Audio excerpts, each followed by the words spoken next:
Hello everyone, Linker here today with an Arcane Labyrinth guide. So today we're gonna look at the Arcane Labyrinth, some strategies there, and right away we're gonna start with a burst composition. So how to make a composition? Step 1, get some healing, whatever you have. It can be the Celine and Rowan that the more advanced players will have. It can also be Lucius and Amora or anything. But make sure you have healing because you'll have many consecutive fights. In my case, I'm gonna quickly stack energy on the twins, which I believe is a good strategy.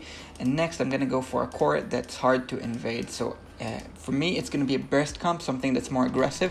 You don't have to do it. I'm going to disable auto just to stack some energy on the twins, and then I'll replace them.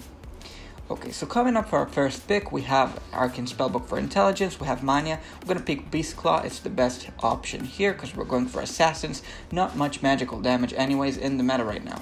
And now I'm going to go for Skriath, making all my Aaron pulls be even more effective than they would be otherwise. As you can see, very fast damage over here, just what we like to see. Second pick coming up, for me it's going to be not Thane's Insight. The Developed Whisper is interesting because it can guarantee you up to 6% only from the enemies, but I'm going to go with Relic Chest. It's going to stack to me usually about 10 to 15% depending on the level. Alright, and having that, how was your day today?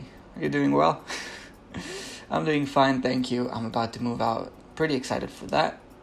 Moving forward, Lightbearer's Loyalty is pretty irrelevant for us. It's good, but not that good.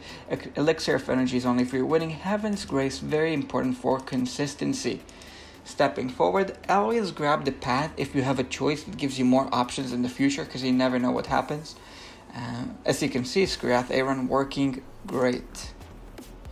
And now I'm going to have a good tip for you to notice. Notice the power levels when you do these replays, because they're going to slowly shrink, like the power ratios between you and the enemy. Obviously, you're going to start ahead, but the enemy will be able to put up a fight eventually. So at the time that it reaches about 1-for-1, about 80% of your power, that's when you want to pay attention. We're also going to be targeting for Hard Lab this time. So we're gonna pick stuff for that, but know that Easy Lab is about the same gain if you're not planning to go for Wrizz. So Wrizz is the only difference that makes Hard Lab actually worth it. Keep that in mind. Most hero specific is not that good. Maybe Lucius or Shamira if you're in the early game. Goblet of Resurgence is just not very interesting. We're gonna grab Statue of Retribution, which might be useful in the very late fights where our heroes might actually die. As you can see, many tech heroes like Athalia invading, but we've worked so that we have Talene, Rowan, Aaron, and Laika that can flex into these positions. Dispelling are pretty interesting, but Aegis of Preservation, good for sustain. Note that I do like personally those more aggressive comps that get the whole thing done with pretty fast. As you can see, the replays is just Aaron pulling and killing whatever. But if you have troubles, make sure to check out some defensive comps that are gonna help you better. Alright, next. Silent Promise is good in the earlier stages because it's a flat amount of dodge, not percent. So we're going to go for Hellspawn Head in case we use Athalia or something like that later. Many of these heroes were designed for something else. Skriath, for example, he was designed as a slow hero in mind, but just as Furniture 3 out of 9 that I borrowed here is enough to group those enemies, it was meant so that he can pull off his ult better. And Legendary Relic, a crucial decision. In this case, Hero's Hope is the best relic hands down. Maybe fights with Deathly Embrace or something like that, but a great relic once you see it to grab because the amount of buffs that you get, it's 70%. Like so much stats value for just one single Legendary Relic. It's almost like... Alright, so with 2 Hero's Hopes, we're at over 100% increase in our stats, and how most of that just 2 relic pieces that got us twice as strong as we would be otherwise in hard mode. Obviously the easier modes like the floor 1, floor 2 is going to be easier for me. You could also play it slower if you're afraid that one of your heroes will die. Personally, I'm a more aggressive player. Now make sure to look ahead if you have something like the Roamer that you want. You could look at these. For me, I don't really need it right now. Going for the extra match here instead of the wagons. So extra match is going to give you more coin. Lab gives you more resources overall. Pretty important to remember. Short of Force is good in the very early fights. At this point, not as much. Branch of Yggdrasil is good if you don't have recovery. But Idol of Hastening, having Iron is not that good for me. So I'm going to go with a branch allowing me to sustain. Next up, this fight we're gonna move Laika here so that she's grabbed. We're still at just over 1-to-2 power ratios, so completely no challenge here. Burst comps working great for me. Also great relics that we picked up on the way. Next, we're gonna have this choice, pretty interesting. Recovery, sustain, Graveborn. We're gonna go for Heaven's Grace, making us restore more. Pretty interesting team from the enemy. 2 invaders. I'm gonna just quickly put Talene over here. On hard mode, this kind of set would be a little more difficult to handle. But here, since you've noticed these power ratios, there's really not much need for thought. In this case, Silent Hope is interesting if you're using the God comp, very strong, but Silver Arrow, 100% factional damage, although it's not consistent to get double the factional bonus from this thing. Alright, Skriath dropped first. Alright, now I'm going to have Nakaruru here, I'm going to have Rowan in the front line, and by this, I'm pretty sure with the Tassie, this defensive comp should work. I did reset it a couple times because Zoreth is pretty tricky to handle. He usually dies in this comp. Also, one thing you'd like to notice is how good it is to test PvP comps here. This is actually a great place where you can test your PvP comp against some of the top meta. Talene down, we don't mind as much. Again, very aggressive heroes that can handle the initial burst from this offensive set. Countering this set in PvP is also pretty interesting. I have a Worlds match coming up. I might release a video about it by the time this comes out. So always pretty interesting to test your formations against these compositions. Here at God Comp, a pretty interesting variation. We're going to grab our Aaron right back to burst those enemies down. Also alongside Skriath and Talene for recovery. And lastly, Leica, making us much more consistent than we would be otherwise. Personally, I stack a lot of Doer's Tears like this. You don't have to, you could just reset and use them. I think that's not a good strategy in the long term, but also there's no reason to really keep collecting them as much as I am. And right now we're headed towards our last artifact decision before we reach the 3rd floor and the final floor of the Arcane Labyrinth, where the challenge really starts.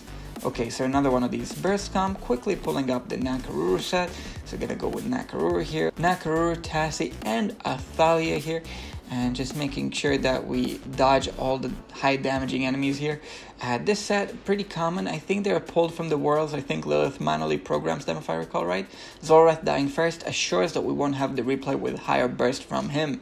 Just what we like to see. So last pick of artifact. Life Leech is pretty interesting, but it's only healing carries. So if you're going careless like Cell's Graveborn, it's interesting. But otherwise, I'm going to go with Shadowfall, making my crits more consistent. There's also the blade that gives critical damage that people seriously underestimate here. Anyways, personally I'm not a Dark Wagon kind of person. I don't like losing resources. If you like it, you can. You're not losing too much. Again, the same burst comp, and we're gonna go with our favorite counter comp. I'll quickly put Naka here, actually Talene here to take the heat I think. Maybe Talene here to take stuff from Gwyneth as we disable Aaron. One thing about Rowan that not many people know is how he heals depending on the positioning as the fight goes on. So I have this, like, people have this misconception where Rowan has to have enemies right around him. He does not need them to be around him at the start. They can move up to it, but it's not also all the map. We also grabbed Voodoo Doll that went by quickly, but note the Voodoo Doll, one of the best relics to grab against Wrizz. Alright, going on forward. We can keep using this defensive comp. Again, you gotta keep checking for those power ratios though when you go into hard Arcane Labyrinth, because that's your best metric for how consistent your sets are going to be. Moonstone, even though it's late, I like grabbing Moonstone because it generates health according to energy, and you have high energy regeneration due to all of these other relics synergizing with the one that you currently have. I could swap back to Iron, but I don't like doing it against a team of Maulers. Hard Lab is actually more difficult than some would give it. Like, you always hear these people say, oh, Hard Labyrinth is so easy, you can just plan your way through it. It is relatively an easy mode, but it's perfectly normal to like struggle with certain compositions that you see here. I myself, I assume I'll cut this video in a couple times, had a few retries here and there because I don't like losing heroes. I just don't like keep retrying with it. Obviously it makes the mode more interesting because then you have to make with what you get, but I just like having a consistent labyrinth all around. Typically an offensive player. I myself, I really like bursting through these. Other people play slow sets like the God Comp, and now we approach Wrizz. Wrizz, a very important hero. Everybody will have their own comp. For me, I like disabling his ultimate. Fully reduces his damage and makes my set very consistent because he can drop your team very fast. Rowan healing the team. Lorsen here, making him take more damage. Twins, this is why we got him at the start, and now a carry. Now you could use Belinda here, you could use anything really. I personally really like Saurus. There's a good reason we use him in the Twisted Realm. He just has a lot of single target damage, and if you prepare for this fight properly, you could even make this team a formation for you. My man dodging quite a lot, but still dropping consistently in under 20 seconds. Not doing any damage to the team. And I can change the team, but it's actually pretty good. I think it'll hold against these enemies. It's a pretty good team. It's just very single target oriented. I don't mind losing Lorsen here if I do. He's a very bursty kind of hero, and you really need him in certain comps, and I'm in the end. But that's fine with me. I love Savagery, a great relic, increasing your team's haste according to their health, and you're usually going to have high health if you have high recovery heroes. Alright, last team, we can change it around because the matchup is not the best here, but honestly, no reason to.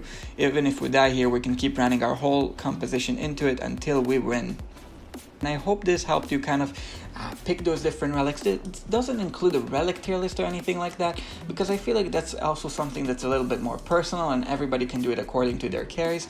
But a consistent Labyrinth run, that's exactly what we like to see. Remember seeing what heroes that you use through. Remember keeping in mind whether you want to go for a burst comp or a sustaining comp, anything that can help you. Just keep in mind that when you pick up your relics, because it's inevitably going to have one strong into the other, and keep your eye open for power ratios to know if you should replace something in +2 so that you don't lose all your carries and end up losing. And with this, I've been Linker, and thank you.